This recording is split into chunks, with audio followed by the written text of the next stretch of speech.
윤석열, 이재명 두 후보뿐만 아니라 안철수 후보도 잠시 언급을 해주셨는데 사실 윤석열, 안철수 두 후보에게 요즘 가장 많이 쏟아지는 질문 하나는 바로 단일화 얘기일 겁니다.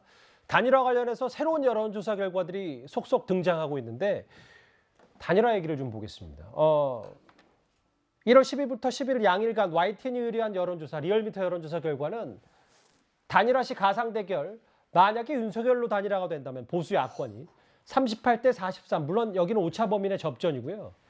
이재명, 안철수 33대 42, 여기는 오차 범위 바뀝니다.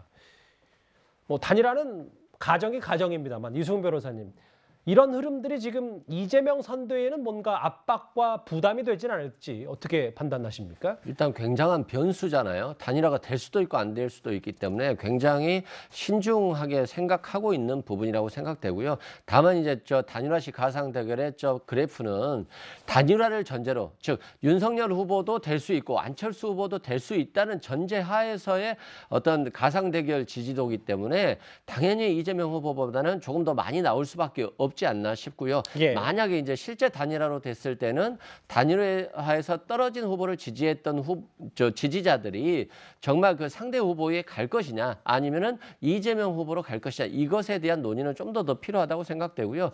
다만 최근에 안철수 후보에 대한 단일화 논의가 있는데, 안철수 후보가 지난 총선에서도 비례대표만 내면서 사실상의 단일화였고 이번에 보궐선거에서도 실제 단일화가 됐잖아요. 그러면 안철수 후보가 지금 단일화하러 나오는 것이냐, 안철수 후보는 분명히 자신이 정권 교체하겠다, 자신이 끝까지 가겠다, 뭐 단일화에 관심 없다고 하고 있는데 국민들께 그렇게 약속했으니까 그렇게 가지 않을까 싶고, 단순히 3+1은 4가 아니다. 국민들께서는 이분들이 단일화를 통해서 뭘 할 것인가, 정권 교체를 해서 어떤 걸 보여주실 것인가를 보여줘야 되는 것이지, 단지 3+1은 4기 때문에 단일화하겠다, 이런 식으로 해서는 국민들의 지지가 온전히 다 가지는 않을 것이다, 이렇게 생각됩니다. 단일화 시나리오, 그러니까 보수 야권이 합친다면 이재명 후보를 접전이나 이길 수 있다는 여론조사 결과들이 일단 새롭게 공개가 되고 있습니다. 저희가 지금 6위로 잡아본 이재명 얘기를 좀 해보려고 해요. 단일화의 분수령은 설 연휴다. 단일화를 하려면 설 연휴 즈음에는 대략적인 합의가 있어야 된다라는 평가, 대체적인 예상들이 많습니다. 그런데 요즘 국민의힘이 다시 자신감이 붙은 걸까요? 화면을 바로 만나보겠습니다. 안철수 후보는 사실 한계 없잖아요. 가만히 계셨잖아요. 안철수 후보가 하신 거는 사실 그 감나무 밑에서 감 떨어지기 기다리고 있는데 진짜 떨어진 거 아니에요, 지금. 윤석열 후보가 복원력을 다시 되찾고 지지를 회복한다면 즉각 또 그 달라질 그런 지지율이라고 봐요. 안철수 후보가 2017년 대선에서도 그렇고 어떤 선거에서 잠깐 지지율이 반짝하는 경우는 있습니다. 왜냐하면 안철수 후보가 선거 들어가면은 그 양비론을 일관하거든요. 그러니까 양비론이 지속되면은 또 유권자가 실망하는 시기가 나타나게 돼 있거든요. 안철수 후보가 뭐 10%를 넘는 지지율을 일부 조사에서 획득했다 하더라도 결국에는 다시 원래 지지율 수준으로 돌아갈 것이라 생각합니다. 이준석 대표와 김재현 최고위원은 단일화에 대해서 일단 부정적인 것 같습니다. 정미영 최고위원님의 개인적인 생각은 어떠십니까? 단일화에 대해서? 지금 이제 앞으로 한 일주일, 그다음에 한 2주 동안에 이제 그 여론조사 추이를 봐야 되는데요. 그 이준석 대표 말대로 이게 반짝, 안철수 후보에 대한 지지율이 반짝이고 원래 지지율대로 만약에 돌아간다면 정말 단일화를 안 하고도 할 수 있는 그런 상황이 된다면 뭐 그 말이 맞을 수도 있는데요. 사실 이제 저의 개인적인 생각은 뭐냐면 이번 정권 교체에 대한 열망은 워낙 뜨겁기 때문에 완벽하고 그다음에 완전하게, 어떻게 보면 막 걱정하는 마음이 사라질 정도로 완벽하게 저희는 그 정권 교체를 담아내야 되거든요. 국민의힘 입장에서. 국민의힘 입장에서요. 그러니까 제 개인적인 생각은. 그렇기 때문에 저는 단일화를 그 염두에 두고 있어야 된다라고 생각을 하고 있고요. 지금 민주당의 이재명 후보나 민주당 쪽의 입장을 보면요, 딱 두 가지입니다. 뭐냐면 그 안철수 후보가 제발 완주해달라, 그런 얘기인 것 같고요. 그래야 유리하니까요, 본인들한테. 그다음에 두 번째는 뭐냐면 단일화해도 효과가 없다, 이렇게 지금 얘기를 하고 있어요. 왜 그렇게 얘기를 할까요?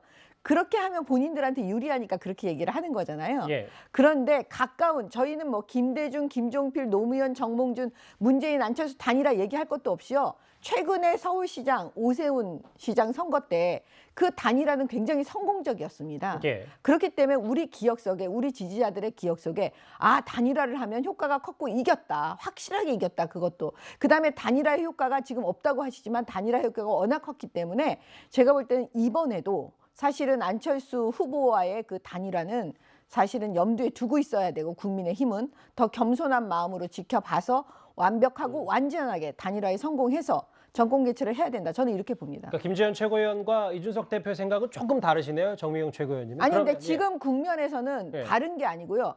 저 두 분은 그런 생각을 할 수가 있죠. 왜냐하면 전략적으로 우리는 알겠습니다. 또 접근해야 되니까요. 선거니까요. 그러면 여기 화면에 나온 것처럼 한 달 혹은 뭐 한 달 열흘 정도 앞에는 단일화 자체에 대한 합의를 해야 된다라고 하면 서울 즈음에는 뭔가 국민의힘 내부에서도 결과를 좀 생각하고 있어야 되는 겁니까?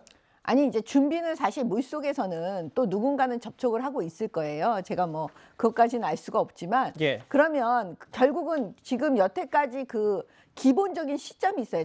그러니까 양측이 참지 못하는 그 지점이 나옵니다. 그게 대부분 뭐였냐면 대선 전에 40일에서 45일 사이가 되거든요. 그러면 이번에 설 전이잖아요. 예. 예, 이제 그때는 제가 말씀드린 것처럼 지금까지 이제 여론조사 추이를 보면서 그 결국은 합의할 수 있는 그 시점이 올 거다. 저는 그렇게 보고 그것이 그 이번에 설 전 무렵이 아닐까 그렇게 예측을 해봅니다. 그런데 보수 논객 가운데 하나인 전원책 변호사는요. 안철수 후보가 단일화 시점을 놓쳤다 이렇게 평가를 했습니다. 안철수 후보는 사실 기회를 놓쳤습니다. 지난 주말이 기회였어요. 지난 주말에 본인이 여론조사에 따라서 15.1%까지 아마 나왔을 거예요. 그때가 기회였죠. 본인이 먼저 야권 후보 단일화를 제안을 하고 치고 나가야죠. 치고 나갔으면 윤석열 후보는 그 단일화 프레임에 그대로 같이 들어갔을 겁니다. 저는 안철수 후보에게 이제 앞으로 기회가 다시 오기 힘들지 않겠느냐. 안 후보가 타이밍을 놓쳤다는 얘기네요. 그런데 좀 달라진 게요. 안철수 후보도 이 단일화에 대해 일말의 여지를 남겼습니다. 저는 단일화에 관심이 없습니다. 저는 대통령 선거에 출마한 이유가 제가 대통령이 되고 정권 교체를 하겠다. 그렇게 나온 겁니다. 정치인들끼리 왈가왈부할 문제가 아니라고 생각합니다.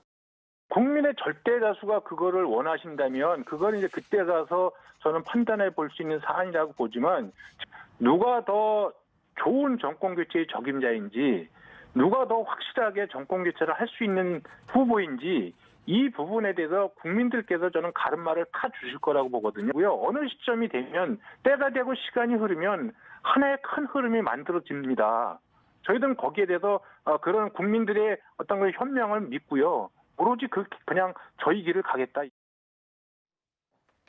예, 안철수 후보 최측근 가운데 한 명인 이태규 의원이 국민의 절대 다수가 원하시면 그건 그때 가서 판단해 볼 수 있는 사안이다. 여지가 있는 거죠. 뭐 가능성을 오늘 열었다가 나중에 다시 닫긴 했는데 결론을 먼저 말씀드리면은 그 어차피 그 단일화 논의는 시작될 가능성이 굉장히 큽니다. 안철수 후보로서는 이번에 단일화 안 하고 그냥 가도 돼요. 그 안철수 후보가 호랑이띠 올해 딱 60세입니다.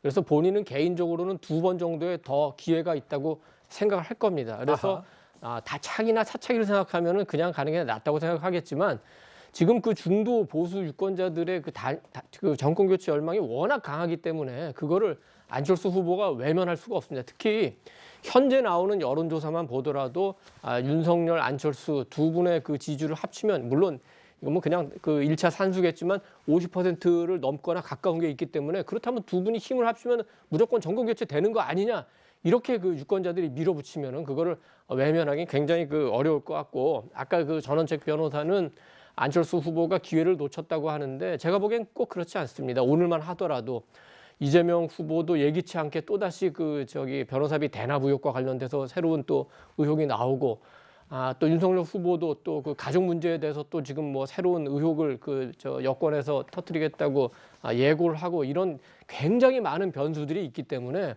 향후 이번 주 다음 주 지지율 추이를 예상하기 어렵습니다. 그럼 언제 단일화 되냐? 요건 세 가지 딱 시점만 생각해 보면 될 것 같습니다. 우선 후보 등록이 2월 13, 14일 시작되고 15일 날 선거운동 되니까 그때, 그리고 투표용지 인쇄가 2월 28일 되니까 그때, 그리고 마지막으로 그 사전투표가 3월 4, 5일 되니까 그때, 그 전에는 그 해야 될 것 같고, 그때까지는 뭐 굉장히 많은 논란이 있을 것 같은데 좀 길었지만 마지막으로 한 가지만 말씀드리겠습니다.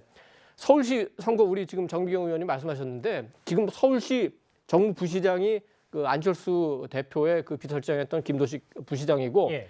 또 가장 중요한 그 산하 단체인 농수산 관련 단체를 국민의당에서 가져갔고 지금 오세훈 시장과 안철수 후보가 한 달에 한 번씩 정기적으로 만나고 있습니다.